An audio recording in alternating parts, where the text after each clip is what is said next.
In the unforgiving wilderness of Montana, a man who had buried his heart with his family heard a child's cry from the depths of an abandoned well. What he pulled from that darkness was not just a little girl, it was a second chance he never asked for. But when she looked up at him with dirt-streaked cheeks and said, "You need a wife and I need a dad," Logan Hale's carefully constructed walls began to crumble. This is a story of survival, redemption, and the family we choose when fate refuses to let us die alone. Stay with me until the end of this journey. Hit that like button and comment what city you are watching from. I want to see how far this story travels across the world. The fog rolled across the Montana hills like a living thing. Thick and suffocating, it swallowed the landscape in gray silence. Logan Hale rode through it with the ease of a man who had long since stopped fearing what he could not see. His horse, a steel-gray quarter horse named Ash, picked its way carefully along the ridge trail. The animal's ears swiveled at every sound the mist carried and distorted. Logan did not come out here for pleasure. He came because the emptiness matched what he carried inside. Up here in the skeletal remains of old mining territory, no one asked questions. No one expected conversation. No one looked at him with pity or curiosity about the wedding ring he still wore on a chain beneath his shirt. He was 34 years old and felt ancient. The land here was treacherous. It was pockmarked with abandoned wells, unstable mine shafts, and the rusted remnants of a gold rush that had died over 100 years ago. Most people avoided it entirely. Logan knew every dangerous inch of it. He had mapped it in his mind during countless solitary rides that sometimes lasted days. It was his sanctuary and his purgatory all at once. That is why the sound cut through him like a knife. A scream, high-pitched, terrified, and unmistakably young. Ash's head snapped up, and Logan's entire body went rigid. For a heartbeat, he thought he had imagined it. The fog played tricks out here. It carried sounds from miles away and made you hear things that were not there. But then it came again. Weaker this time, edged with tears. "Help! Somebody help me!" Logan's heels touched Ash's flanks, and the horse surged forward. They moved fast, despite the poor visibility. Logan trusted his mount's instincts as much as his own memory of the terrain. The voice came from the east, toward a section of collapsed mining operations he had marked as particularly dangerous. "I am coming," he shouted into the fog. His voice was rusty from disuse. "Keep calling out! Let me hear you!" "I am down here!" The voice was small and desperate, echoing from somewhere below ground level. "I cannot get out! Please!" Logan pulled Ash to a stop and dismounted in one fluid motion. His boots hit the rocky ground hard. He grabbed the rope coiled on his saddle and moved forward carefully, testing each step. The fog was thinner here, burned off by the late morning sun that struggled to penetrate the cloud cover. And then he saw it, an old well shaft. Its wooden covering had rotted away and collapsed inward, leaving a gaping hole in the earth about 4 feet across. The stones that had once ringed it were scattered and broken. Logan dropped to his knees at the edge and peered down into the darkness. 15 feet below, illuminated by the pale light filtering through the fog, a child stared up at him. She could not have been more than 5 or 6 years old. Her dark hair was tangled with dirt and debris. Her face was streaked with mud and tears. Her jacket, too thin for this weather, was torn at the shoulder. He could see scrapes on her small hands where she had tried to climb the slick stone walls. But what struck Logan most was not her size or her injuries. It was her eyes. They were dark brown, huge in her small face, and filled with a peculiar mixture of fear and determination. She was not hysterical. She was not frozen in panic. She was looking up at him like she had been waiting for him specifically. "Hi," she said, and her voice cracked. "I have been down here a really long time." Logan's throat tightened. "I know, sweetheart. I am going to get you out. Are you hurt?" She considered this seriously, looking down at herself like she was taking inventory. "My knee hurts, and my hands, but I do not think anything is broken." She said it clinically, like she had experience assessing injuries. That sent a cold finger down Logan's spine. That is good. That is real good. He was already uncoiling the rope. His hands moved with practiced efficiency despite the tremor that wanted to start in his fingers. A child alone in the wilderness. How long had she been down there? What is your name? Nora. She wiped at her face, smearing the dirt. Are you a cowboy? Despite everything, Logan's mouth twitched. Something like that. Nora, I am Logan. I am going to lower this rope down, and I need you to hold on tight while I pull you up. Can you do that? I think so. But she sounded uncertain now, looking at the rope and then at the walls around her. What if I fall? You will not fall, I promise. He tied a loop in the rope large enough for her to slip over her shoulders and under her arms. I have pulled up a lot heavier things than you. Trust me. He lowered the rope carefully, feeding it down hand over hand. Nora reached for it eagerly. Her small fingers grasped the hemp. It took her 3 tries to get the loop positioned correctly. Her arms were shaking, and Logan realized she was probably close to exhaustion and hypothermia. The well was cold and damp, a perfect environment for draining a small body's heat. Got it, she called up, her voice stronger now that escape was imminent. Hold on tight, keep your arms close to your body. Logan braced himself, legs apart, and began to pull. She was light, terrifyingly light. She came up easier than he had expected. But halfway up, her grip faltered, and she swung sideways toward the wall with a small cry. I have got you! Logan increased his pull. His arms burned. Do not let go! I will not! And she did not. Her jaw was set.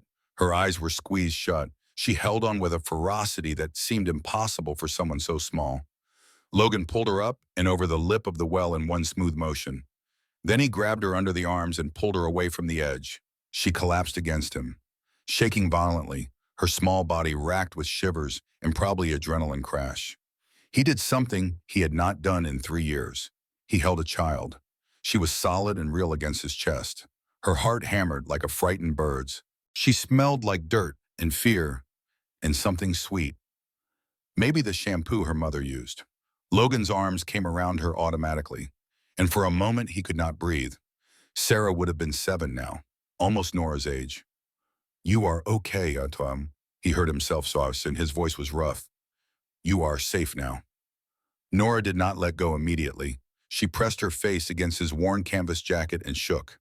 Her small hands were fisted in the fabric. Logan held her and stared at nothing, seeing everything.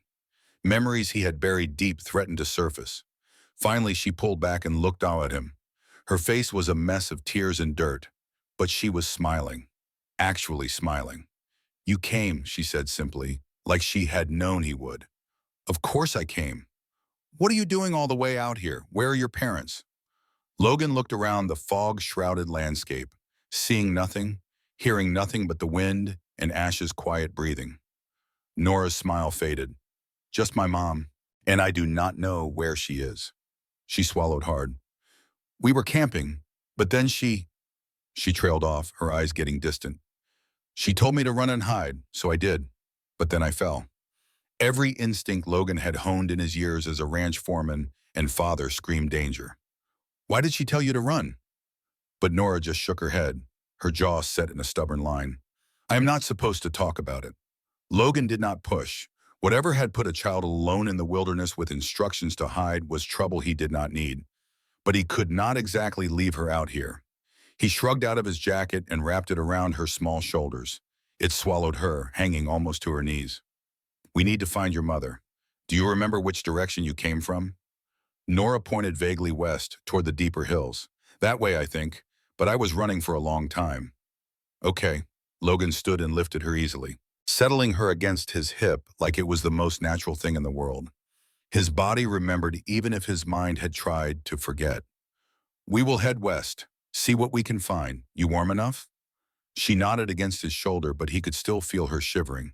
He carried her to Ash, who turned his large head to inspect this new addition with patient curiosity. Nora's eyes went wide. He is huge. He is gentle. Logan mounted with Nora held securely, then settled her in front of him, keeping one arm locked around her waist. She fit perfectly in the circle of his arms, small and trusting. You ever ridden a horse before? No, but she did not sound scared. She reached out tentatively to touch Ash's mane, her small fingers tangled in the coarse hair. What is his name? Ash. That is a good name. She leaned back against Logan's chest, seemingly content now that she was safe and warm. Are you married? The question came out of nowhere, delivered in that blunt way children have of asking exactly what they are thinking. Logan's jaw tightened. No. Oh, Nora absorbed this. Do you have kids? No, Anta. The word came out harder than he intended, and he felt her tense. He forced himself to soften his voice. Not anymore. Did they die? Logan's hands tightened on the reins, and Ash shifted, feeling his tension.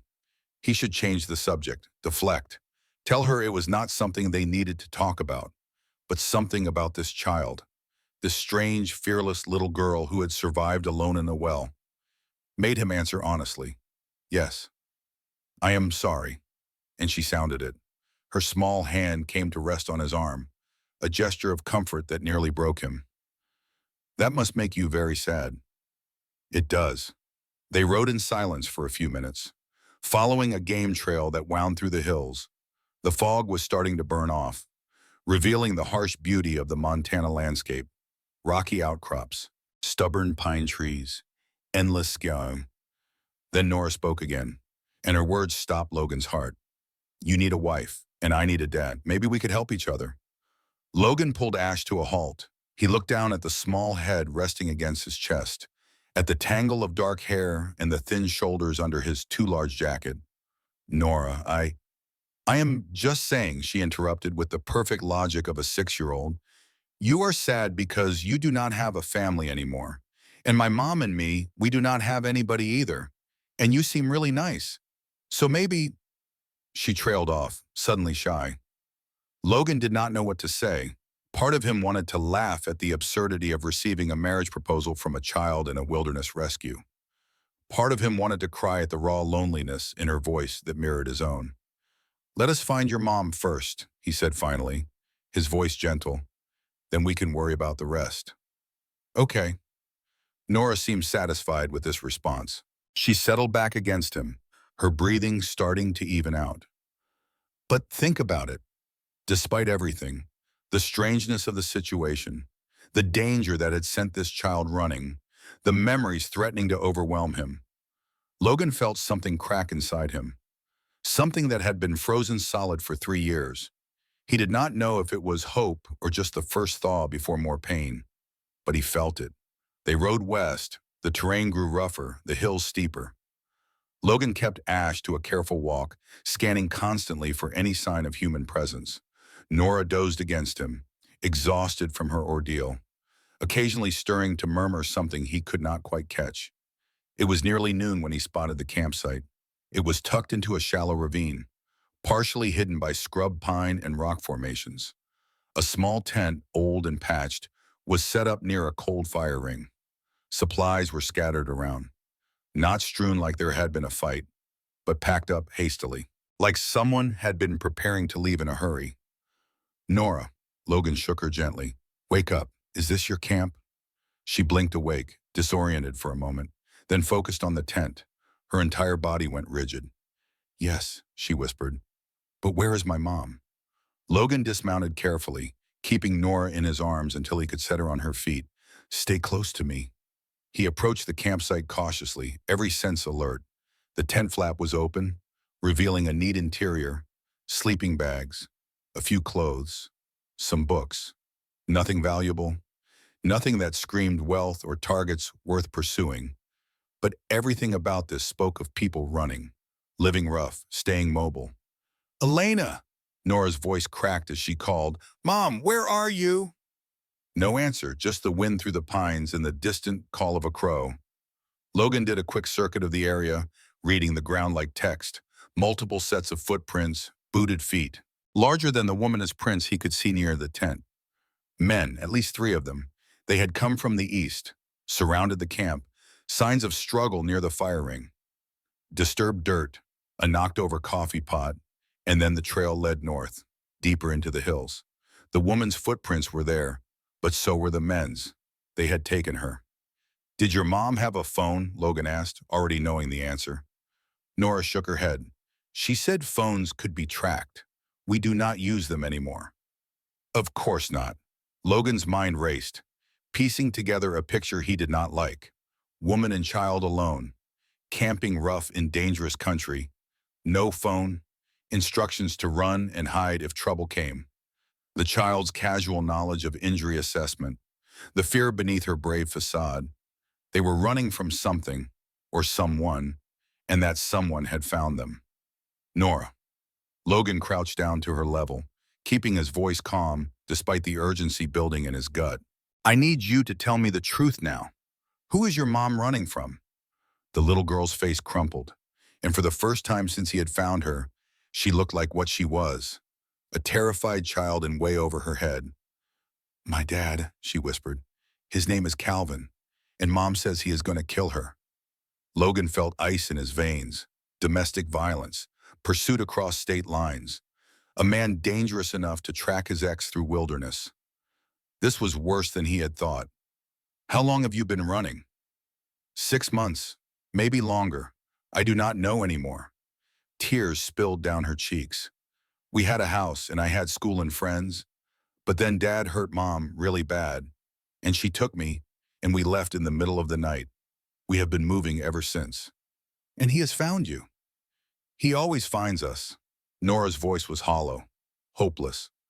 Mom tries so hard, but he always finds us eventually. Logan stood, his mind already working through options. He could take Nora to town. Report this to the sheriff. Let the law handle it. That was the smart play, the safe play, but the tracks were fresh, maybe 2 hours old at most. By the time he got to town, got the law involved, got a search party organized, it would be dark. And a man violent enough to chase his family across multiple states would not hesitate to kill once he had what he wanted. The smart play would take too long. Logan looked down at Nora, at her tear-streaked face and her desperate eyes. He saw Sarah. He saw every child who had ever needed protecting. He saw a chance to do something right, something that mattered. For the first time in 3 years, he made a decision that would change everything. I am going to find your mother, he said. His voice carried a certainty he had not felt in years. And I am going to bring her back. Nora's eyes went wide. But there are 3 of them, maybe more, and they have guns. So do I. Logan moved to Ash and pulled his rifle from its saddle holster. It was a Winchester 1894, well-maintained and familiar as his own hand, and I know this country better than any of them. What about me? Logan looked at the campsite, thinking fast. Can you ride a horse by yourself? I do not know. I have never tried. Then you are about to learn. He lifted her back onto Ash's saddle, this time settling her in the seat alone. Ash was the gentlest horse in Montana. You hold the reins like this. He positioned her small hands. If you need him to go, you tap his sides gently with your heels. To stop, you pull back and say, whoa. Think you can do that? Nora nodded, her jaw set with determination. Where am I going? See that trail? Logan pointed to a clear path that led southeast. Follow it for about 3 miles. You will come to a valley with a creek running through it. My ranch is there, a log house with a red barn. You cannot miss it. My name is on the mailbox. Hale, take Ash to the barn, put him in a stall and wait for me in the house. The door's unlocked. You are not coming with me. I have to go get your mom. He held her gaze, letting her see the truth in his eyes. But I promise you, Nora, I will come back. Both of us will. You saved yourself from that well by being brave. Now I need you to be brave a little bit longer. She stared at him for a long moment, this strange child who had dropped into his life like fate itself. Then she nodded. Okay, but you have to promise you will come back. I promise, Yut. Logan adjusted the stirrups for her shorter legs, checked that she was secure. If I am not back by dark, there is a CB radio in the kitchen. Channel 4. Call for help. Can you remember that? Channel 4. Nora gathered the reins with surprising competence. Logan? Yeah? Thank you for finding me. He reached up and squeezed her small hand just once. Thank you for calling out. He stepped back and slapped Ash's rump lightly. The horse started forward, responding to Nora's tentative heel pressure. Logan watched them disappear down the trail. Once they were out of sight, he turned north and began to run. He was alone in the Montana wilderness. armed with nothing but a rifle and a promise to a child, chasing after three armed men who had a 2-hour head start and a hostage. It was the first time in 3 years Logan Hale had felt truly alive. The trail was easy to follow at first. 3 men and a woman. The woman's footprints showed signs of stumbling, of being pulled along. They were not trying to hide their tracks. They felt safe, confident in these hills. That arrogance would be their first mistake. Logan moved fast, using a ground-eating lope that he could maintain for miles. The years of grief had kept him lean and hard. His body remembered this work. Tracking, hunting, surviving in country that did not forgive mistakes. He had grown up in these hills, had learned wilderness skills from his father and grandfather before him. Men from softer places, men who tracked by phone and GPS. They would not know what they were up against. Within an hour, he had closed the gap to under a mile. He could see disturbed brush from their passage, still slowly springing back, fresh broken twigs, a place where they had stopped to rest, and blood. Not much, a few drops on a flat rock, but enough to tell Logan that the woman, Elena, Nora had called her, was injured. His jaw tightened, and he moved faster. The terrain was climbing now, the hills giving way to rockier ground, dangerous footing. The trail showed the group slowing down, picking their way more carefully. Logan used shortcuts, paths only someone who knew this country intimately would recognize. He scaled a rock face that led him cut off a quarter-mile of switchbacks. His fingers found holds with practiced ease. From the ridgetop, he finally saw them. 4 figures moving along a rocky trail below, maybe 800 yards ahead. 3 men in outdoor gear that looked new and expensive, the kind city people bought when they wanted to play at wilderness.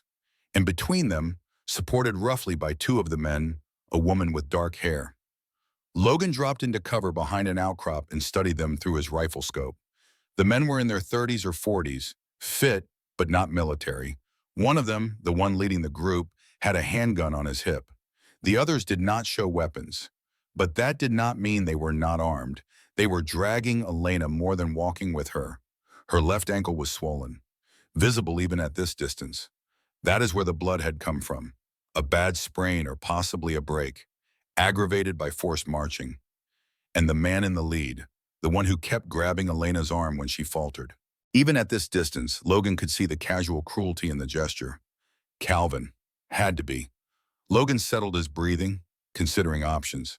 He had the high ground and the skill to make a shot from here. But a rifle shot in these hills would echo for miles. And if he missed, or if the other men were armed, Elena could be killed before he could help her. He needed to get closer. Needed to create a situation where the odds were not 3-1. He needed to be smart. Logan circled wide, using the terrain to stay out of sight, moving parallel to their course. They were heading toward an old mine entrance. He recognized it, one of dozens that pocked these hills, probably planning to hole up there until dark. Or maybe planning to do something he did not want to think about. The mine entrance was maybe a mile ahead, set into a rocky hillside with limited approaches. But Logan knew something they did not. That mine had a second entrance, a collapse hole about 200 yards from the main opening, hidden by scrub oak and careful to reach. Dangerous but possible. He could get ahead of them. Logan poured on speed, abandoning stealth for urgency. He had to reach that mine first, had to get into position. His lungs burned, his legs ached, but he pushed through it, driven by something he had thought died with his family. Purpose. He reached the collapse hole with maybe 10 minutes to spare, barely enough time to catch his breath and prepare. The opening was tight, partially choked with rocks and old timber. But he squeezed through and dropped into the darkness beyond. The mine tunnel was pitch black. It smelled of damp earth and rot. Logan pulled a small flashlight from his pocket. He never went into the hills without one, and moved forward carefully. The tunnel was partially collapsed in places, dangerous footing, but he knew where he was going. 50 yards of careful navigation brought him to a junction where he could hear voices echoing from the main entrance. "Elena, make this easy on yourself." A man's voice, harsh and self-satisfied. "You know how this ends. You always knew. You think you can just take what is mine and walk away? She is not a possession, Calvin. Elena's voice was stronger than Logan expected, defiant despite obvious pain. And I am not yours either. The divorce papers say so. The sound of a slap echoed through the mine, followed by a cry. Logan's hand tightened on his rifle. Divorce papers do not mean anything. You are my wife. Nora is my daughter, and you are both coming home. I would rather die. That can be arranged. The casual way Calvin said it made Logan's blood run cold. But first, you are going to tell me where the girl is. You hid her somewhere. I know you did. Smart running her off before we found the camp. But she is 6 years old, alone in the wilderness. She is probably dead already, unless you want to tell me where to look. Silence. Logan could imagine Elena's face, the desperate calculation. Nora had been in that well for hours. She would have died if Logan had not found her. Elena had to be dying inside, not knowing if her daughter was safe or lost or gone forever. I will never tell you, Elena said finally, her voice breaking. You will never touch her again. We will see about that. Logan made his move. He stepped out of the side tunnel with his rifle raised. The flashlight mounted under the barrel, illuminating the scene in harsh white light. 4 people spun toward him.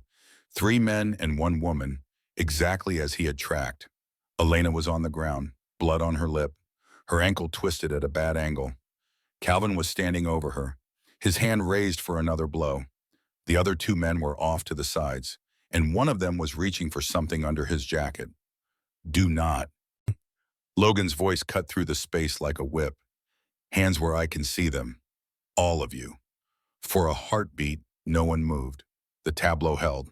3 men caught in the act. 1 woman bleeding on the ground. And Logan Hale standing in a tunnel with his rifle trained on Calvin's chest. Then Calvin smiled. It was not a nice smile. And who the hell are you supposed to be? The cavalry? Someone who does not like bullies. Logan kept his aim steady, his finger resting lightly on the trigger guard. Elena, are you okay? She stared at him like he was a ghost, her eyes wide. How did you? Your daughter sent me. Well, more accurately, I found her in a well about 5 miles east of here. She is safe. Logan saw the information hit Elena like a physical blow, relief so profound she nearly collapsed. I promised her I would bring her mother back, and I keep my promises. Nora is alive? Elena's voice broke on her daughter's name. She is really alive. Very much so. Bossy as hell, too. Told me I needed a wife and she needed a dad. Seemed to think we could work something out. Logan allowed himself a thin smile, though his eyes never left Calvin. But first, we need to resolve this situation. Calvin's expression had gone from confident to calculating. There are 3 of us and 1 of you, and I am the one with the rifle. See how math works out here? Shoot me, and my boys will gun you down before you can chamber another round. Maybe, Logan's voice was mild, but you will still be dead. That is the part you need to focus on, Calvin. Your boys might get me. Probably will, but you will be dead first, and Elena will be free. Is that really how you want this to end? The silence stretched. One of the other men, younger, nervous, licked his lips. Calvin, maybe we should... Shut up, Derek. Calvin did not look away from Logan. You do not know who you are dealing with, cowboy. I have resources. I have lawyers. I have connections. You put that rifle down and walk away. And maybe I do not come after you later for kidnapping my daughter. Nora is not at my place because I kidnapped her. She is there because I rescued her from dying alone in a well. Big difference. Logan shifted his weight slightly, ready for whatever came next. Here is what is going to happen. You and your friends are going to turn around and walk out of this mine. Elena is going to come with me, and you are going to go back to whatever hole you crawled out of and leave her alone. Or what? Or I shoot you. Logan said it simply, without heat or anger. Statement of fact. I do not want to. I am not a violent man by nature, but I will protect an innocent woman and child from a man who hurts them. It is not a difficult moral calculation. Calvin stared at him, trying to read him, trying to decide if he was bluffing. Logan let him look, let him see the truth. That Logan Hale had nothing to lose, had already lost everything that mattered, and would pull that trigger without hesitation if it meant keeping his promise to a little girl. Whatever Calvin saw in Logan's eyes made his decision. Fine. He stepped back, hands raised in mock surrender. We will go, but this is not over, cowboy. I know people. I will find out who you are, where you live, and I will come back for what is mine. You do that? Logan's voice was cold. But if you come near Elena or Nora again, I will not give you a warning. I will just put you in the ground. We clear? Crystal. Calvin gestured to his companions. Come on, let us go.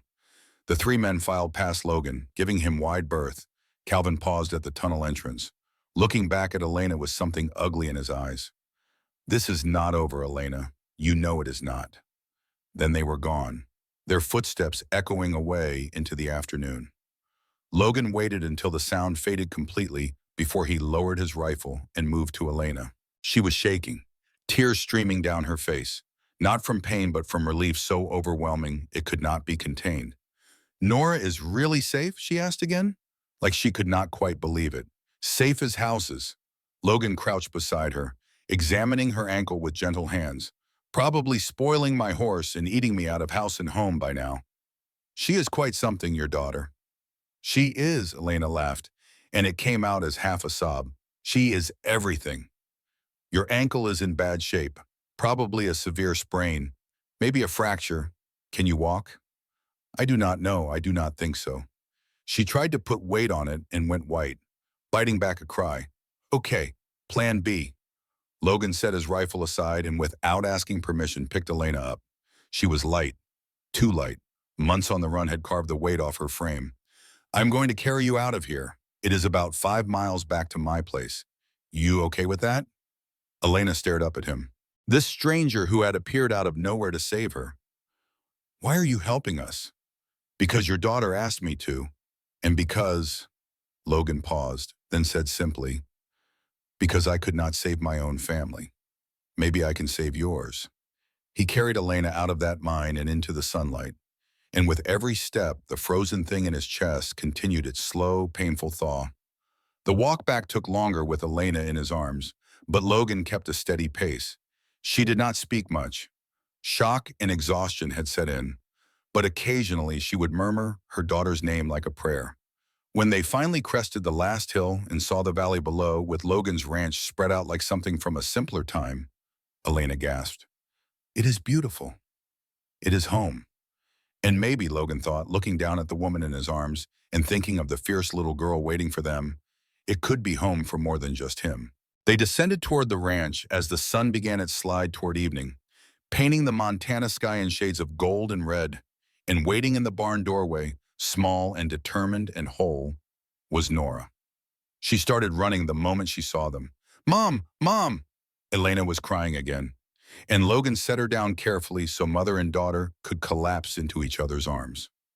He stood back and watched the reunion, feeling like an intruder on something sacred, until Nora looked up at him with those serious dark eyes and said, I knew you would keep your promise. Always will, Logan said, and meant it.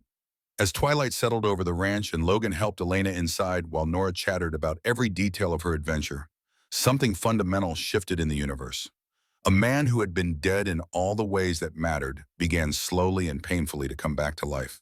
And a family, broken and scattered and running, found in the most unlikely place something they had almost stopped believing in. They found sanctuary. The ranch house was dark when they arrived, but Logan had left the porch light on, a habit from years of coming home late. Now it served as a beacon, warm and welcoming in the gathering dusk. He helped Elena up the steps while Nora darted ahead, already comfortable in this place that had become her refuge. The couch pulls out into a bed, Logan said, guiding Elena through the door. You will sleep there tonight. Nora can take the guest room upstairs. Elena looked around the interior with wide eyes. The house was simple but well kept. Log walls, worn furniture that had clearly seen decades of use.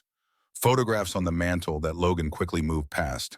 A bachelor's home, but clean and organized in a way that spoke of discipline rather than comfort. I cannot impose Elena started, but Logan cut her off with a look. You can barely walk. You have been running for months, and your daughter just survived falling in a well. You are not imposing. You are staying. He said it with finality, then softened his tone. At least until you figure out what comes next. Nora appeared from the kitchen, a glass of water in her hands. I found the cups, she announced proudly. And there is food in the fridge. Real food, Mom, not just granola bars. Elena's face crumpled and she pulled her daughter close. Baby, I was so scared. When those men came, when I told you to run. I know, Mom, but I'm okay. Logan saved me. Nora looked at him with something close to worship. He climbed down into the well and pulled me up. And then he let me ride his horse all by myself to get here. You rode a horse by yourself? Elena looked between them, incredulous. She is a natural, Logan said, moving to the kitchen. Ash did not give her any trouble at all. Now let us take a look at that ankle properly. He returned with a first aid kit and a basin of warm water. Elena had settled onto the couch. Nora curled against her side, both of them looking exhausted but safe. Logan knelt and carefully removed Elena's boot. Noting her sharp intake of breath, the ankle was badly swollen, already turning deep purple. Logan probed it gently with experienced fingers, watching Elena's reactions. I do not think it is broken, he said finally, but it is a bad sprain. You need to keep it elevated and iced for the next few days. No walking on it. I do not have a few days. Elena's voice was tight with tension. Calvin will come back. He always comes back. We need to leave before... You are not going anywhere on that ankle. Logan wrapped it carefully with an elastic bandage, his movements efficient. And even if you could walk, where would you go? How far do you think you would get before he found you again? Elena's jaw tightened. So what do you suggest? We just wait here for him to show up? No, I suggest you stop running and make a stand. Get the law involved properly. File restraining orders. Build a case. You think I have not tried that? Elena's voice rose, raw with frustration. I had restraining orders in California. Fat lot of good they did. The police would come. Calvin would charm them. Or his lawyer would make calls, and nothing would stick. He has money, Logan, money and connections, and a really good lawyer who knows exactly how to work the system. Nora had gone very quiet, her small body tense against her mother's side. Logan noticed and kept his own voice calm. Montana is not California, and I know Sheriff Daniels personally. He is a good man, does not care about connections or money, just about what is right. And what if that is not enough? Elena's eyes shone with unshed tears. What if Calvin comes back before any of that matters? What if he takes Nora? He has parental rights, Logan. On paper, he is her father. He could take her, and legally, I could not stop him. The thought clearly terrified her more than any physical threat to herself. Logan understood that completely. Then we make sure he does not get the chance. Logan stood, his decision made. You will stay here, both of you, for as long as it takes to sort this out properly. We cannot. Yes, you can. I have the room, I have the resources, and... He paused, then said what he had been thinking since he had pulled Nora from that well. I have reasons of my own for wanting to help. Elena studied him for a long moment, trying to read what those reasons might be. Her gaze drifted to the mantel, to the photographs Logan had turned face down. Who did you lose? She asked quietly. Nora looked up at him too, her dark eyes serious. She already knew part of the answer, but she wanted to hear it as well. Logan was silent for so long, they probably thought he would not answer. Then slowly he walked to the mantel and turned one of the frames right side up. A family photograph, taken 4 years ago, on a summer day that had been full of laughter and light. A woman with kind eyes and auburn hair, smiling at the camera. A little girl, maybe 3 years old, grinning with her front teeth missing. And Logan, younger and whole, his arms around both of them. My wife Jennifer, my daughter Sarah. His voice was steady, but it cost him. Car accident, 3 years ago. Drunk driver ran a red light. They died instantly. Nora slipped from the couch and came to stand beside him, looking at the photograph with the intensity of someone who understood loss. She was pretty, she said softly. Your daughter. She looks happy. She was. They both were. Logan set the frame down, but he left it facing out this time. After it happened, I stopped living. I kept breathing, kept working. But I was not really here, just going through motions. What changed? Elena asked. Logan looked at Nora, this fierce little girl who had proposed marriage within an hour of meeting him. Someone reminded me that there are still people who need help, that maybe I am not done yet.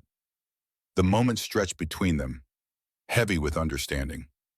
Elena's expression softened, some of her defensive walls coming down. Thank you, she said, for everything, for finding Nora, for coming after me, for this, all of it. You are welcome.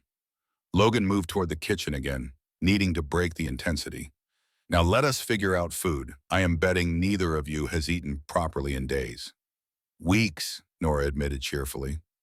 Following him, we have been eating a lot of canned beans. Logan opened his refrigerator and surveyed the contents. He was not much of a cook. Years alone had reduced his meals to functional rather than enjoyable.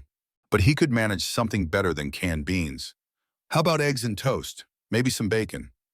Bacon, Nora said the word like it was a prayer. Real bacon? The realest. Logan pulled out the ingredients and got to work. Nora perched on a stool at the kitchen counter, watching his every move with rapt attention. From the living room, he could hear Elena shifting on the couch, probably trying to get comfortable with her injured ankle. Logan? Nora's voice was small. Are you mad that I said that thing? About you needing a wife and me needing a dad? He cracked eggs into a pan, considering his answer. No, I'm not mad, surprised maybe, but not mad. It is just, Mom tries really hard, but she is sad all the time, and scared, and I thought if she had someone to help, someone strong like you, maybe she would not have to be scared anymore. Nora swung her legs, not quite reaching the floor. And you seem really sad too, so I thought maybe you could help each other. Logan flipped the bacon, the sizzle filling the quiet kitchen. It is not that simple, kiddo. People are complicated. You cannot just decide to be a family because it makes sense on paper. Why not? Because, Logan paused, trying to find words a 6-year-old would understand. Because families are built on more than need. They are built on trust, and time, and love. Love, Nora repeated helpfully. Yeah, love. But love can grow, can't it not? She tilted her head, wise beyond her years. Mom says plants start as tiny seeds, but if you give them water and sun and time, they grow into something beautiful. Maybe people can be like that too.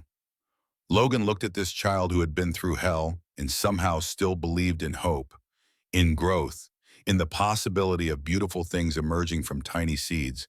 Something in his chest, that frozen thing that had started to crack, shifted again. Maybe they can, he admitted. They ate together in the living room, Elena on the couch with her ankle elevated, Nora sitting cross-legged on the floor, and Logan in his worn armchair. It was the first real meal any of them had enjoyed in far too long, and they ate in comfortable silence, just savoring the normalcy of it. Afterward, Logan showed Nora to the guest room upstairs. It had been his daughter's room once. He had closed the door 3 years ago and had not opened it since. But when he turned the knob and flipped on the light, he found it exactly as Sarah had left it. Pink curtains, a bookshelf full of stories, stuffed animals on the bed. Nora walked in slowly, touching things gently, like they were sacred. This was your daughter's room? Yes. Do you mind if I sleep here? Logan's throat was tight. No, I think she would have liked you. I would have liked her too. Nora climbed onto the bed, small in the space meant for someone only slightly larger. Can I look at her books? Of course, stay up as long as you want. Logan turned to go, then paused. Nora, thank you. For what? For being brave today, for trusting me, for, he gestured vaguely, encompassing everything. All of it. Nora smiled, that luminous smile that seemed to light up the room. You are welcome. Good night, Logan. Good night, sweetheart. He descended the stairs slowly. Those 2 words, sweetheart. Something he had called Sarah 1,000 times, ringing in his ears. When he reached the living room, Elena was wiping tears from her eyes. I heard, she said softly, about the room. That must have been hard. Logan shrugged, uncomfortable with the emotion. It needed to be opened eventually. Might as well be for someone who will appreciate it. Elena shifted. wincing as she adjusted her ankle. "Logan, I need you to understand something. I am grateful, more grateful than I can say, but we cannot stay here long. It is not safe. For any of us." Calvin meant what he said. "He will find out who you are, and he will come." "Let him come?" "You do not know what you are saying. He is dangerous, Logan, really dangerous. He put me in the hospital twice, finally got the courage to leave. He—" Her voice broke. "He hurt Nora once, just once, grabbed her arm so hard it left bruises. That is when I knew I had to run. That is when I knew he would eventually kill one of us, or both." Logan settled into his chair, his expression hard. "Then it is good that I do not scare easy. This is not a joke. I am not joking. Elena, listen to me. You have been running for months. How is that working out for you?" The words were blunt, but not cruel. "You are exhausted, hurt, terrified. Your daughter is growing up thinking that fear is normal, that running is the only option. That is not sustainable. Eventually you will run out of money or luck or strength, and he will catch you. And next time there might not be anyone around to help." Elena stared at him, her expression a mixture of hope and fear. "So what is your solution? We make a stand here? Hope the law protects us?" "We make a stand, yes, but we do not just hope, we prepare." Logan leaned forward, his voice steady and certain. "I know these hills like the back of my hand. I know the people in town. I know how to protect what is mine." He paused, let the words land. "And right now, whether you like it or not, you and Nora are under my protection. We are not yours to protect. Maybe not legally, but morally, ethically. You became my responsibility the moment I pulled your daughter out of that well, and she looked at me with those big eyes and asked me to save her mother." Logan held Elena's gaze. "I do not make promises lightly, Elena. When I say I will keep you safe, I mean it." "Why?"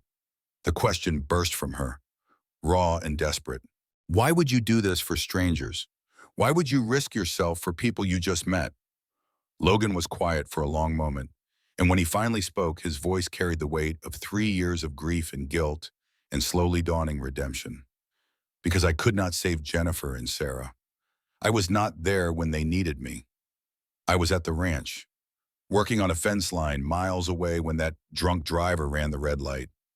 By the time I got to the hospital, they were already gone." He swallowed hard. "I have spent 3 years wishing I could go back, wishing I had been there, wishing I could have done something. I cannot change the past, but maybe I can change your future."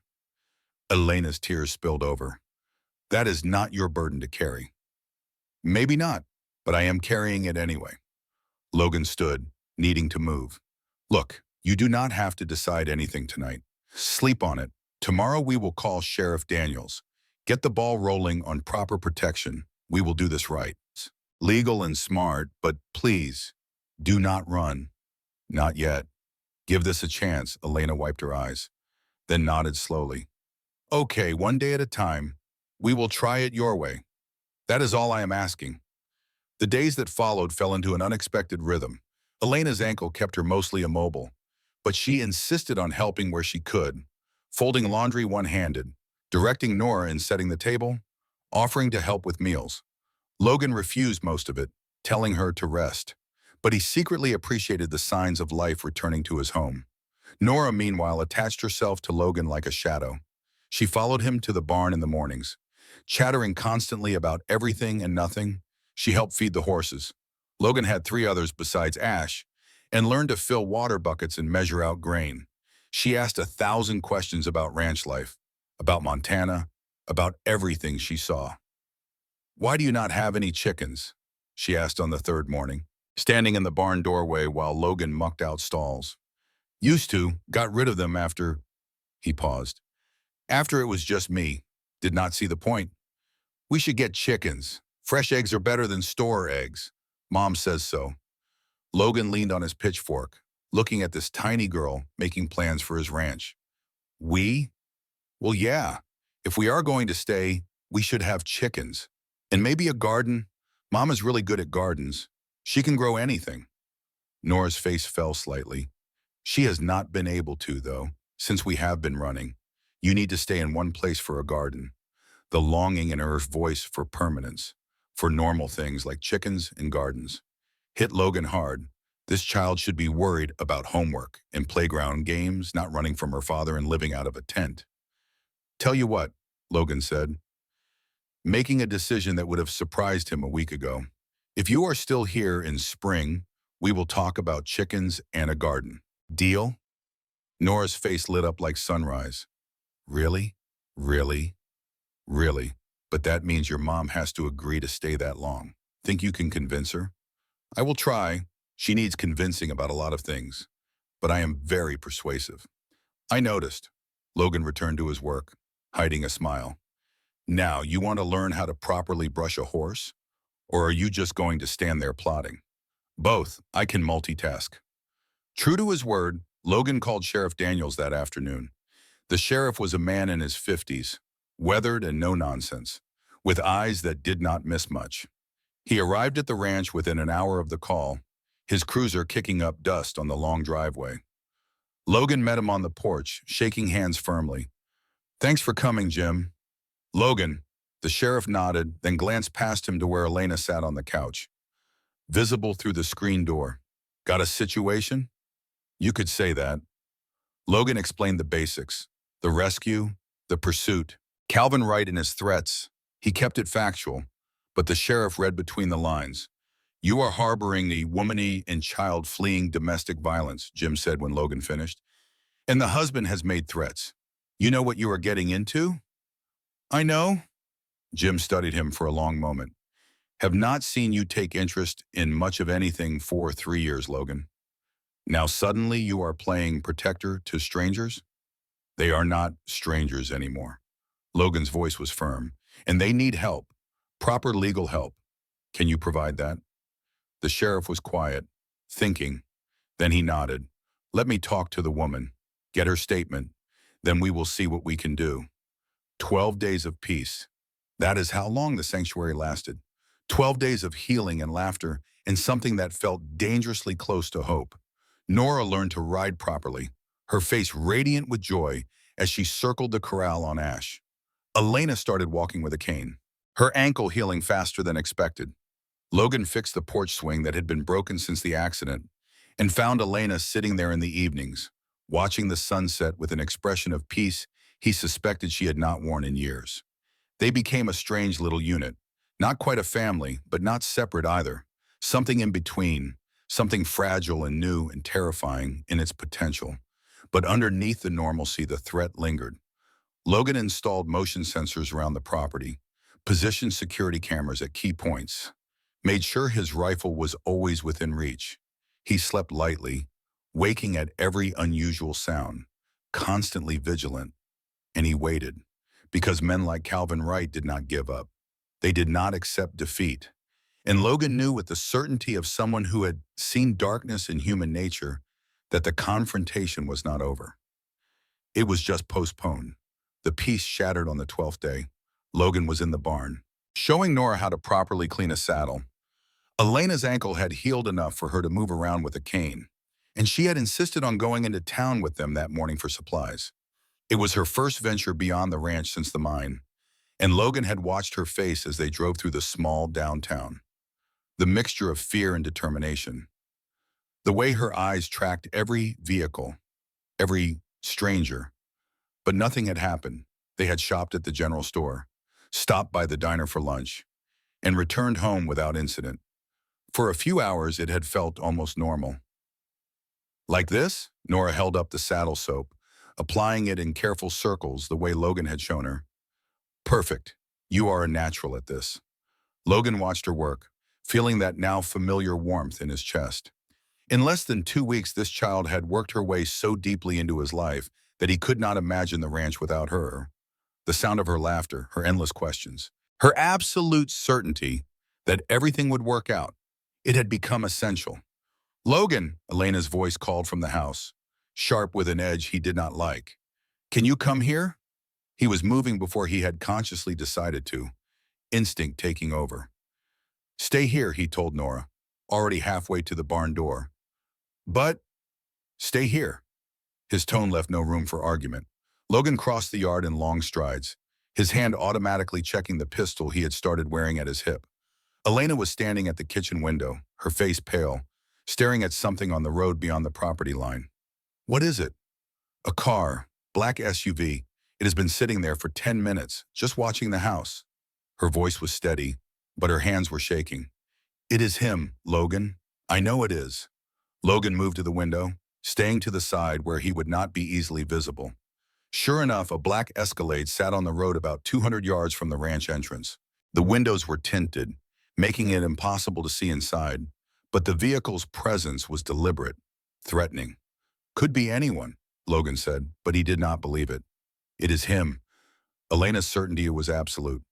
He wants me to know he found us, wants me to be scared. Is it working? She looked at him with dark eyes that held too much experience with fear. Terrified, but I am not running this time. No, you are not. Logan pulled out his phone and dialed Sheriff Daniels. Jim, got a situation at the ranch. Black Escalade has been sitting on the road watching the house for about 10 minutes. Yeah, I think so. All right, we will wait. He hung up and turned to Elena. Sheriff is on his way. Should be here in 15 minutes. In the meantime, we sit tight. What about Nora? She is in the barn, safe. Logan moved toward the door. I'm going to get her. Bring her inside. You lock the doors behind us. Do not open them for anyone but me or Jim. Understand? Elena nodded, her jaw set. Logan noticed she had picked up the heavy cast iron skillet from the stove. Not much of a weapon, but something. It spoke to her courage that even terrified, she was preparing to fight. Logan crossed the yard again, forcing himself to move normally despite every instinct screaming to run. He would not give Calvin Wright the satisfaction of seeing fear. Nora, time to head inside. She looked up from the saddle, reading something in his expression. Is something wrong? Just being cautious. Come on. He held out his hand and she took it without question, trusting him completely. That trust was humbling and terrifying in equal measure. They made it back to the house without incident. The Escalade had not moved, had not done anything except sit there like a patient predator. Logan locked the door behind them, checked the other entrances, and positioned himself where he could watch the road. What is happening? Nora asked, looking between the adults. Elena pulled her daughter close. Nothing, baby. Just someone stopped on the road. Probably lost. You are lying. Nora's voice was matter-of-fact. You get that look when you lie. Your eyes get tight at the corners. She turned to Logan. Is it my dad? Logan had promised himself he would never lie to this child. Maybe. We are not sure, but Sheriff Daniels is coming, and we are staying inside until we know it is safe. Okay. Nora pressed closer to her mother, her earlier cheer evaporating. Is he going to take us away? No. Logan said it with absolute certainty. That is not going to happen. The 15 minutes until the sheriff arrived felt like hours. The Escalade did not move, did not leave, just sat there. A dark presence that radiated menace. Logan kept one hand on his pistol and his eyes on the road, while Elena held Nora and murmured reassurances that fooled neither of them. Finally, Sheriff Daniels' cruiser appeared, lights off but moving with purpose. The cruiser pulled up beside the Escalade, and Logan watched through binoculars as Jim got out and approached the vehicle. The driver's window rolled down, but Logan could not see who was inside. The conversation lasted maybe 2 minutes. Then the Escalade's engine started and it pulled away, heading back toward town. Jim watched it go, wrote something in his notepad, then drove up to the ranch. Logan met him on the porch. Well, Calvin Wright, he made sure I knew it too. Jim's expression was grim. Said he was just sitting on a public road, exercising his right to be there. Technically, he is correct. He is not on your property. He is not making direct threats. There is nothing I can charge him with. He is stalking them. I know that, you know that, but proving it legally is different. I documented it, took his plate number, made it clear he is being watched. But Logan, Jim lowered his voice. This is just the beginning. He is testing boundaries, seeing what he can get away with. It is going to escalate. Let it. Logan's voice was hard. The moment he steps onto my property, he is trespassing. That changes things. It does, but be smart about how you handle it. A man is allowed to defend his property, but the law has limits. Do not cross them. Jim glanced past him to where Elena stood in the doorway. Ma'am, I know this is frightening. We are doing everything we can within the legal system. But I need you to be prepared for the possibility that legal channels might not move fast enough. Elena's laugh was bitter. I have been prepared for that since the day I left him. Why do you think I ran instead of trusting the courts? Jim nodded, understanding. Then you know what you are up against. My advice? Document everything. Every time he shows up, every call, every contact, write it down, build a case, and in the meantime, he looked at Logan. Stay alert. 3 days passed. The Escalade appeared twice more on the road, sitting and watching, never quite crossing the line into actionable offense.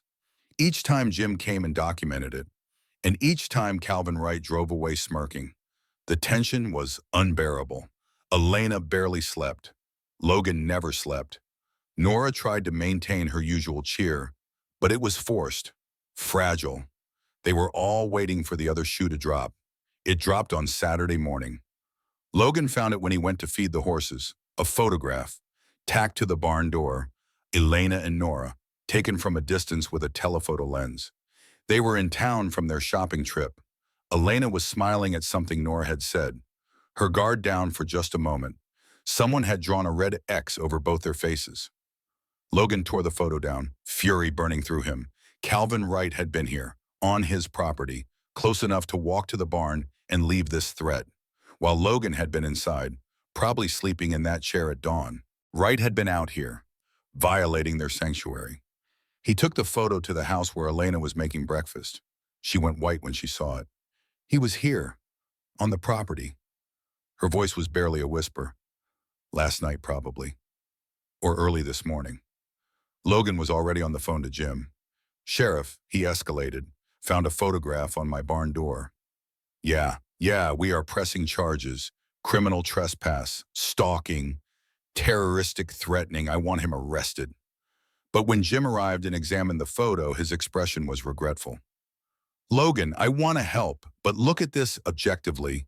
There is no proof Calvin Wright put this here.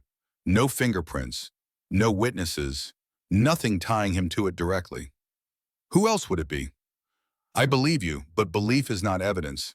Any lawyer worth his fee would create reasonable doubt. Could have been one of his associates, could have been someone else entirely. Without concrete proof, then what good are you? Logan's patience snapped. A man terrorizes a woman and child, stalks them across state lines, trespasses on my property to leave death threats, and you are telling me there is nothing you can do? I am telling you the system has limitations. I have documented everything. I am building a case, but these things take time. We might not have time. I know. Jim's voice was heavy with frustration. I know, Logan, and I am sorry. But if you take matters into your own hands, if you hurt this man outside the boundaries of self-defense, you will be the one in handcuffs. Is that what you want? To leave these two alone and unprotected while you sit in a cell? Logan forced himself to breathe, to think past the rage. No. Then let me do my job, and you do yours. Keep them safe. Document everything. And the moment Wright steps over the line in a way we can prove, I will have him in custody so fast his head will spin. The tension continued to build. Another photograph appeared, this time of Logan himself, taken through his kitchen window. A red X marked his chest. Calvin Wright had declared open war. And then came the confrontation at the grocery store. Elena had insisted on going. Cabin fever had set in, and she needed to feel like a normal person again. Even briefly, Logan had argued against it, but she had been adamant, so he had accompanied them, staying close, hyper-vigilant to every person, every vehicle.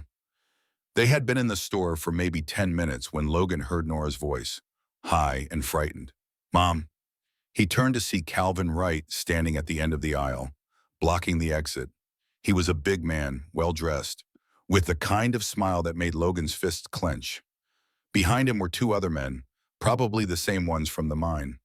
Elena, Calvin's voice was smooth, reasonable. We need to talk. Get away from us. Elena positioned herself in front of Nora, her entire body tense. You have a restraining order. You are not supposed to be within 500 feet. This is a public store. I have as much right to shop here as you do. Calvin's smile widened. And look, there is my daughter. Hi, Nora. Did you miss Daddy? No, Nora's voice was small but defiant. Go away. That is not very nice. Mommy has been teaching you bad manners. Calvin took a step forward, and Logan moved to intercept him. That is far enough. Calvin's eyes slid to Logan, assessing, dismissive. The cowboy. We meet again. You know you are harboring my family, right? That could be considered kidnapping. They are staying with me by choice. That is called hospitality. Is it?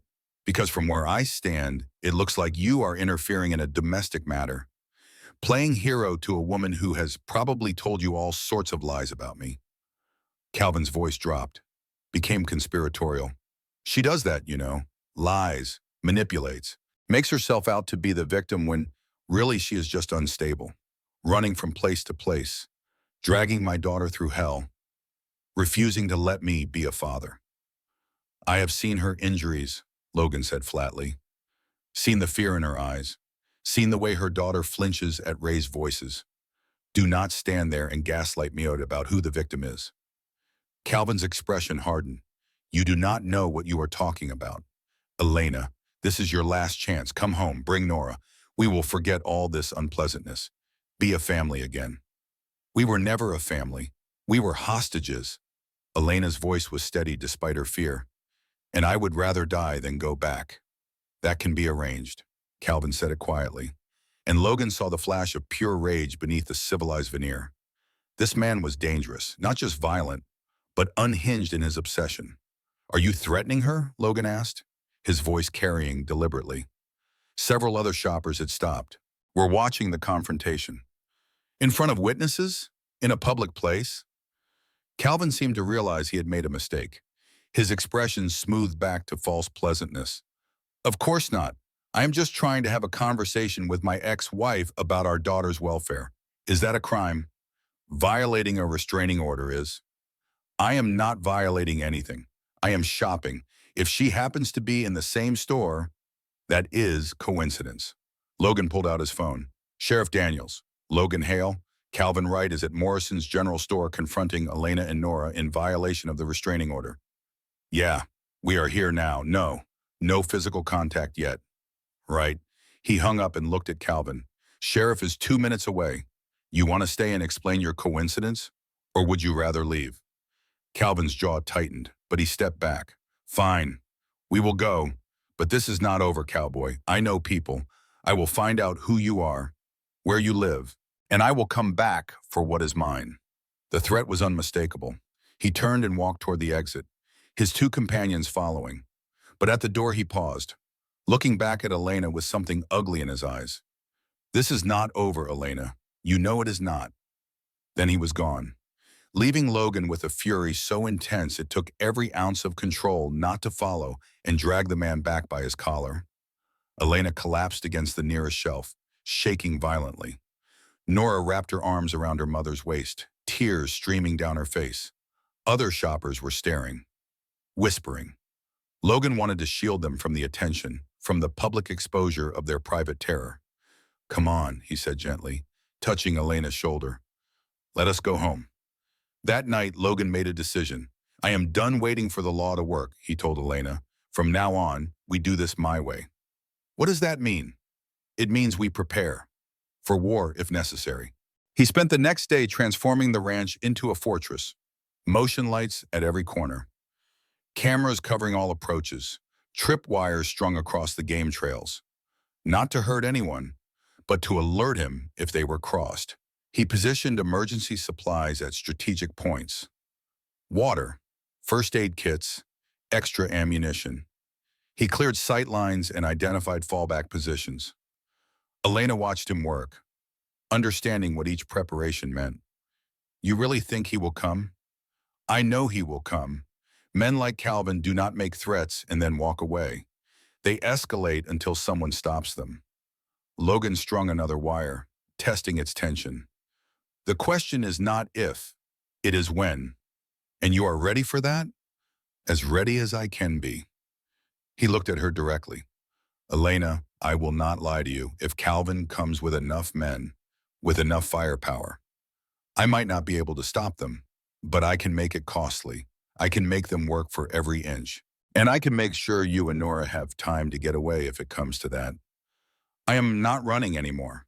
If it comes down to your life or your pride, you are running. That is non-negotiable. Logan's voice was firm. I have got the satellite phone programmed with Jim's direct number. If things go bad, you grab Nora and you run for the hills. There is a cave system about 2 miles northeast. I will show you on a map. You hide there and you call for help. Understand? Logan, understand? He moved closer, his hands on her shoulders. I need to know that if the worst happens, you will survive. Both of you. I cannot do what needs doing if I am worried about you being stubborn. Elena stared up at him, and something passed between them. Understanding, trust, and something deeper that neither of them was ready to name. Okay, she said finally. If things go really bad, we run. I promise. Thank you. Logan released her, stepping back. Now help me mark the map. I want you to know this property as well as I do. That night, after Nora was asleep, Elena came downstairs. Logan was sitting in the dark, watching the approach road through night vision binoculars. Cannot sleep? He asked quietly, not turning from the window. Have not really slept in 6 months. Why start now?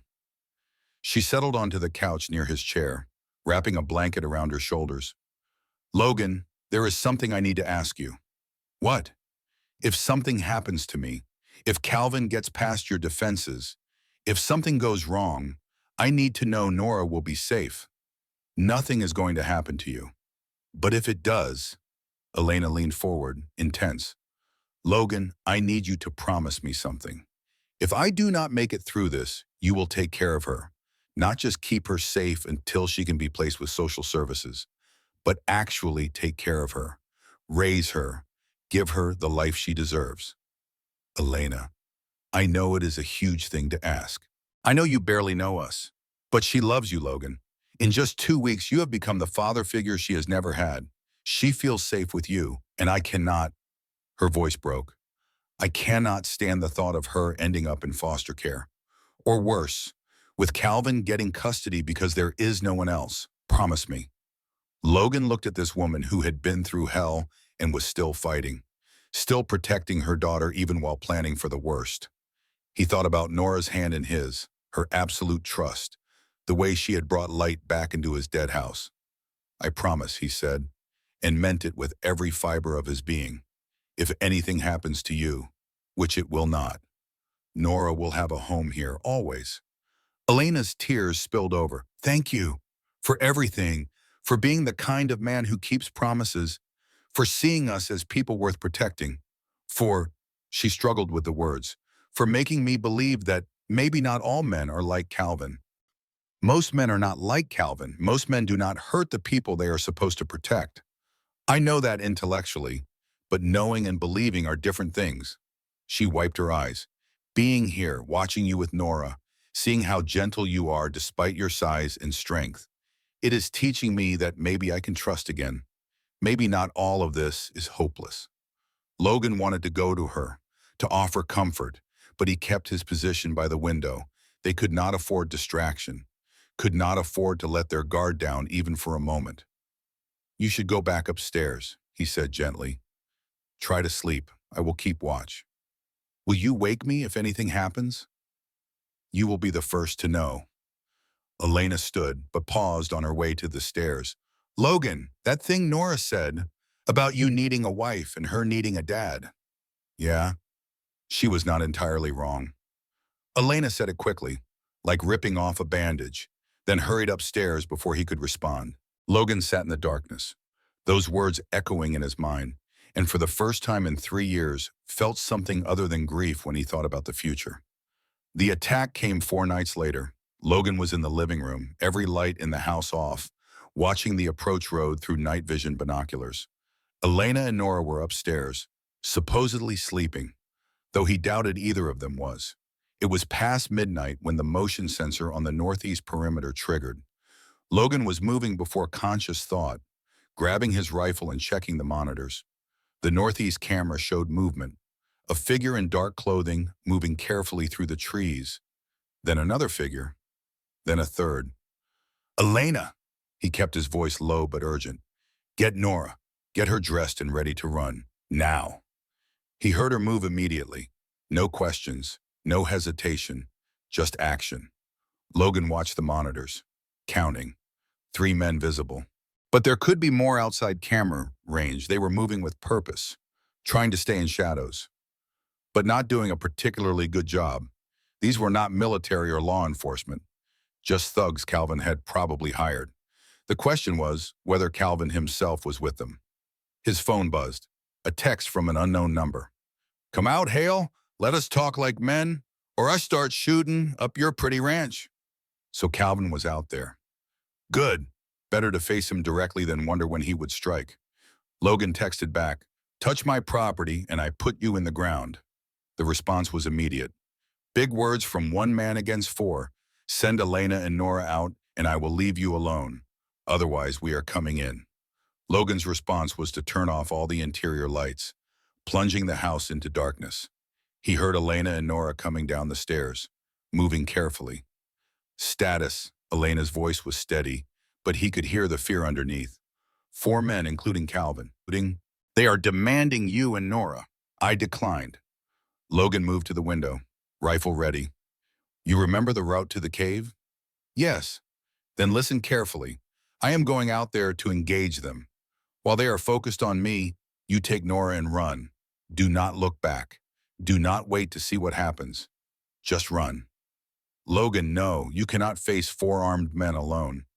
I am not planning to face them. I am planning to use terrain and surprise to my advantage.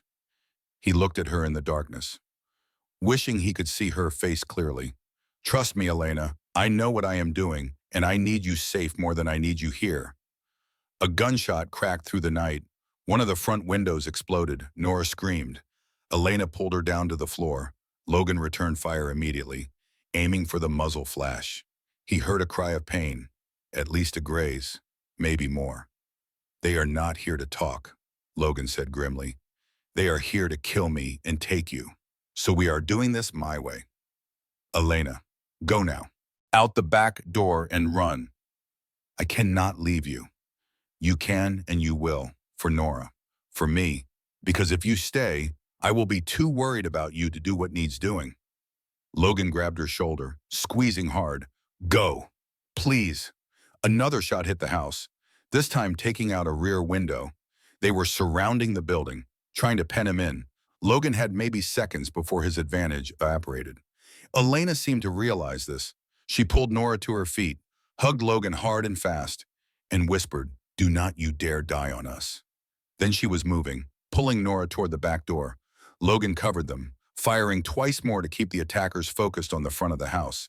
He heard the back door open and close, heard their footsteps running into the darkness. Good. They were clear. Now he could fight. Logan moved through the darkened house like a ghost, using furniture and walls for cover. He had lived here for 15 years, knew every creak and corner. The attackers did not have that advantage. They would be cautious, uncertain of the layout. He made it to the kitchen and slipped out the side door, the one they probably had not covered because it was partially obscured by the generator shed. The night air was cold against his face. He could see his breath misting in the moonlight. Movement to his left. Logan dropped low as a bullet passed where his head had been. He returned fire, heard a grunt, a body hitting the ground, 1 down. He got Derek, someone shouted. Calvin's voice responded, harsh and angry. Then be more careful. He is just 1 man. Logan was already moving, circling through the barn. He knew these grounds in the dark, had walked them 1,000 times. He slipped between buildings, used shadows, became part of the landscape. The attackers were blundering around, calling to each other, giving away their positions. Amateurs, dangerous because they were armed and desperate, but amateurs nonetheless. Logan came up behind one of them, one of the men from the mine, and struck with his rifle butt. The man went down without a sound. Logan relieved him of his weapon, a cheap 9mm pistol, and moved on. 2 down, 2 to go, including Calvin. Where is he? Calvin's voice was edged with panic now. Marcus! Derek! Where the hell are you? No answer. Logan smiled grimly in the darkness. Fear was setting in for them now, the predators becoming prey.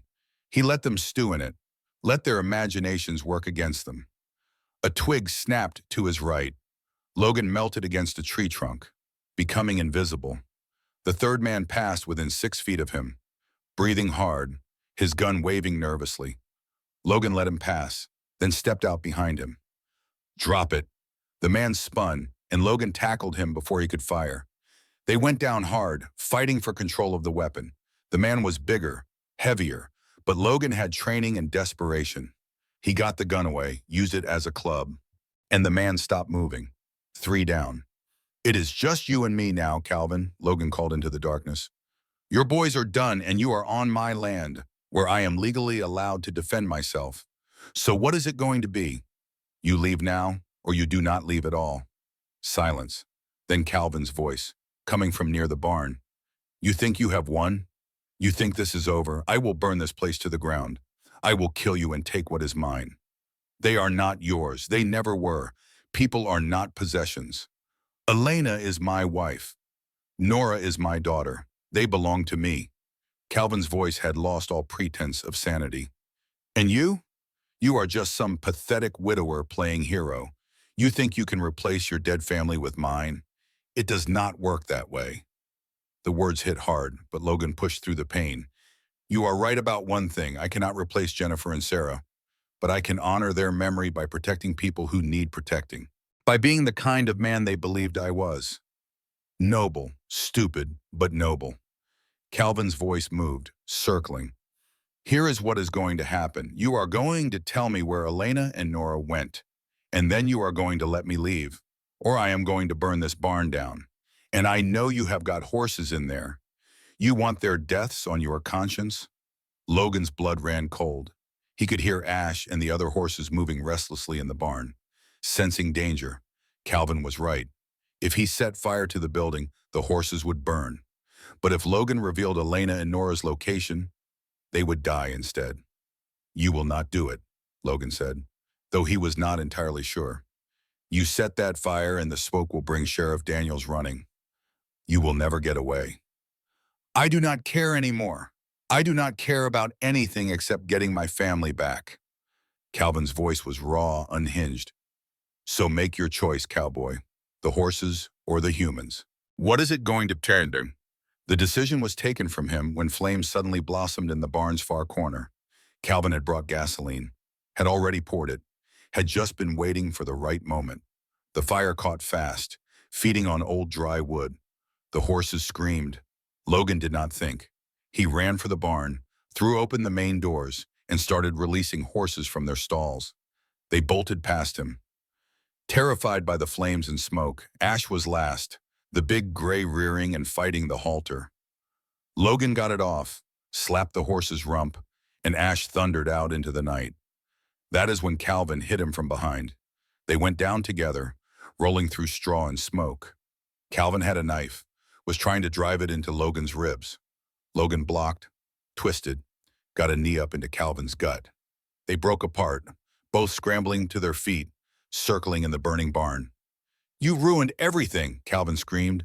She was finally broken, finally ready to submit, and you gave her hope again.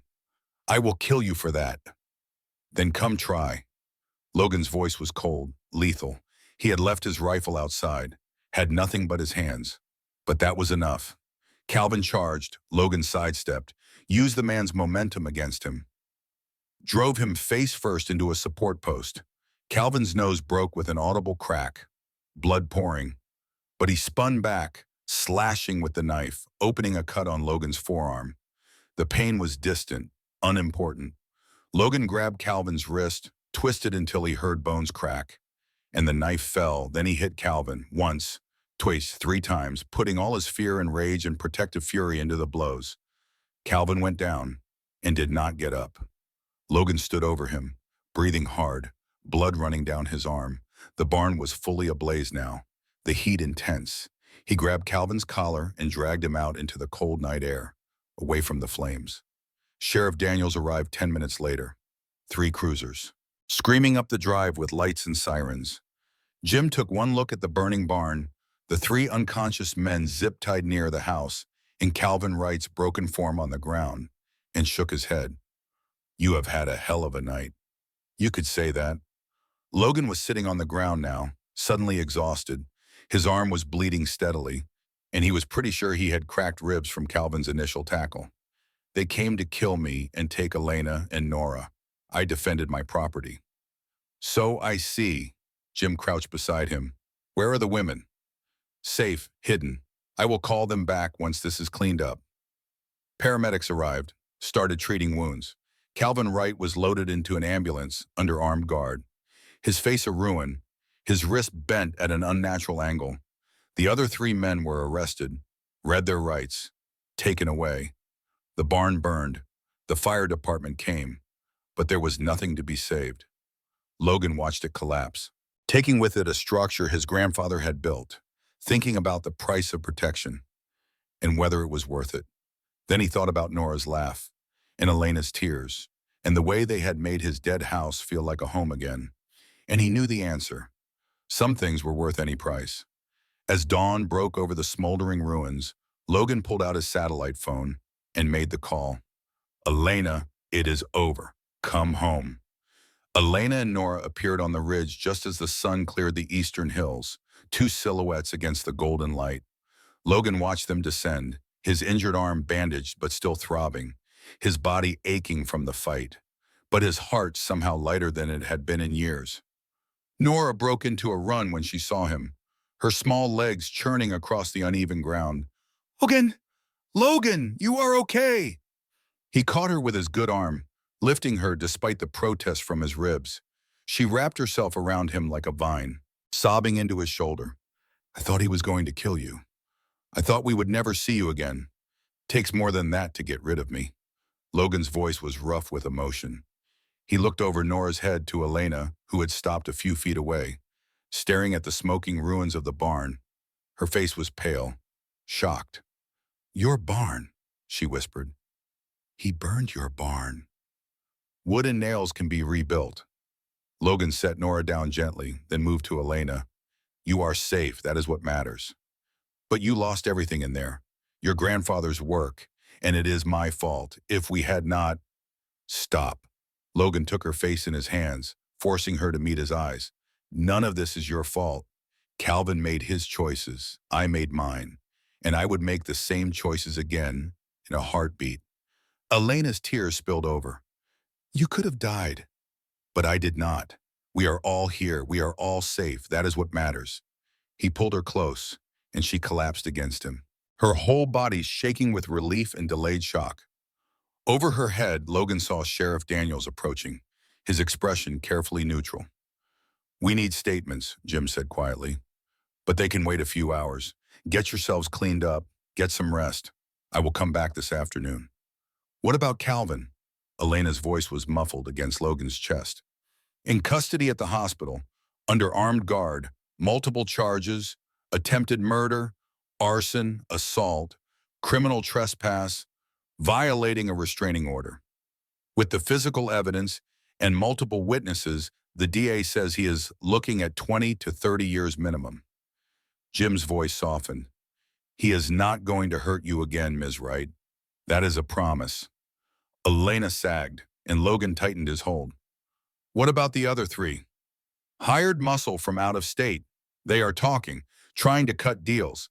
Seems Calvin promised them $5,000 each to help him retrieve his property.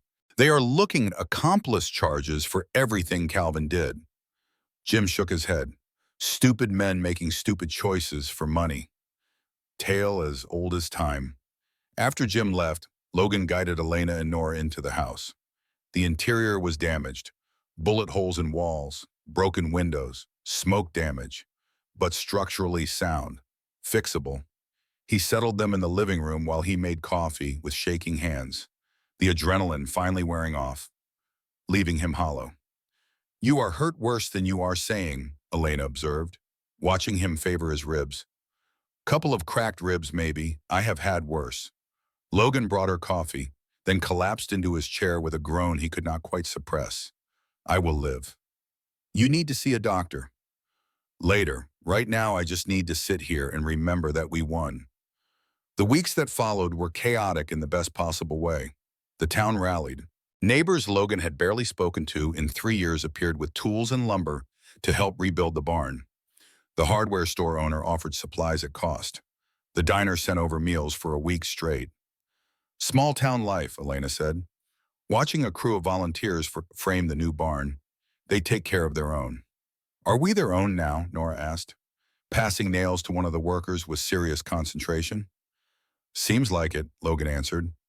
He was still healing, ribs taped, arms stitched and bandaged, but he refused to sit idle while others did the work. You okay with that? Staying here permanently? Nora did not hesitate. This is home. You are home. Why would we leave?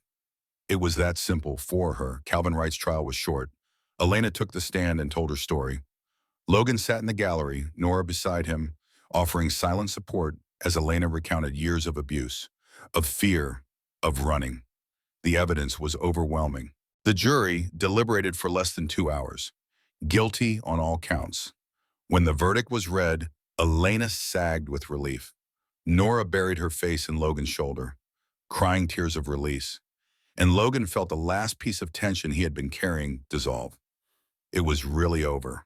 Calvin Wright would spend decades behind bars, and Elena and Nora were truly free. That night, after Nora was asleep, Elena found Logan in the kitchen making tea. She looked exhausted, but lighter. Like a burden she had carried for years had finally been lifted. How are you feeling? He asked, pulling her into his arms. Free. She said it with wonder. For the first time in 6 years, I actually feel free. He cannot hurt us anymore, cannot chase us, cannot control us. We are really, truly free. So what do you want to do with that freedom? Elena pulled back enough to look up at him. I want to build a life, a real life, not just survival. I want Nora to go to school and make friends. I want to plant that garden we talked about. I want to... She hesitated, then pushed forward. I want to marry you if you are still interested. Logan's heart stopped, then started again at double speed. Are you proposing to me? I guess I am. Is that weird? Should you be proposing to me? I do not care who proposes to whom. I just care about the answer. Logan cupped her face in his hands. Elena Wright, will you marry me? Will you let me be Nora's father legally and officially? Will you build this life with me permanently? Yes. She was crying and laughing simultaneously. Yes to all of it. 1,000 times yes. They kissed in the kitchen where Logan had once stood alone, where grief had been his only companion, where he had believed his life was effectively over. Now that kitchen was full of Elena's presence, of Nora's artwork on the refrigerator, of the smell of cookies Elena had baked that afternoon. It was full of life. Should we tell Nora? Elena asked when they finally broke apart. She will be insufferable. We will claim she orchestrated the whole thing. She kinda did, though, Logan grinned, when she told me that first day that I needed a wife and she needed a dad. She set all of this in motion. They told Nora the next morning over breakfast. Her reaction was predictably ecstatic. I knew it. I knew it. Can I be the flower girl? Can I call Logan Dad? That is up to Logan, Elena said. Suddenly uncertain, Logan crouched down to Nora's level, meeting her serious dark eyes. I would be honored if you called me Dad, but only if you are comfortable with it. Can I try it out, to see how it feels? Of course, Nora took a deep breath, then said carefully, Dad, can I have more juice? She grinned. I like it. It feels right. Okay, you are Dad now. Logan had to turn away for a moment, overcome.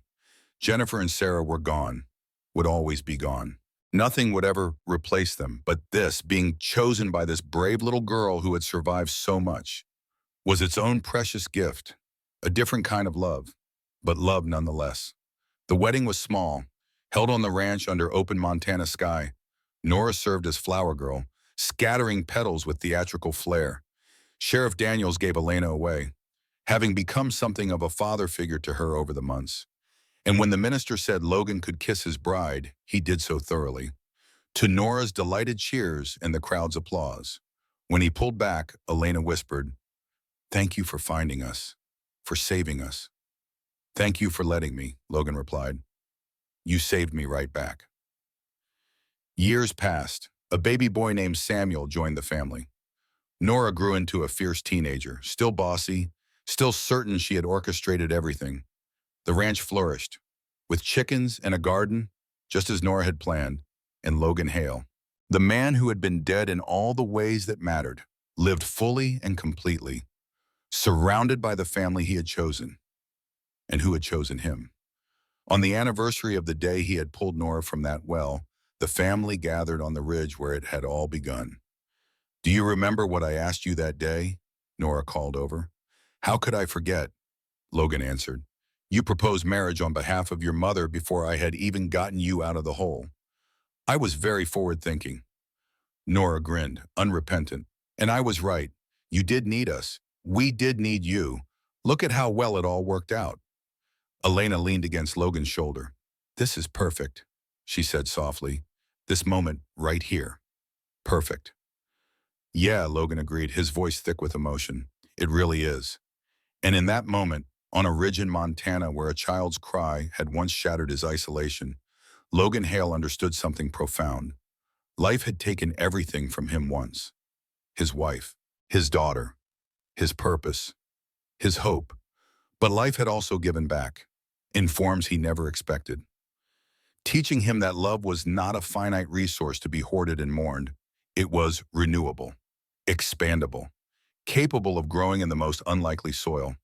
A man who had been dead came back to life. A woman who had been running finally stood still. And a child who had fallen into darkness became the light that saved them all. This was their story. This was their home. This was their happily ever after. Hard won, and all the more precious for the struggle it took to achieve. And it was enough, more than enough,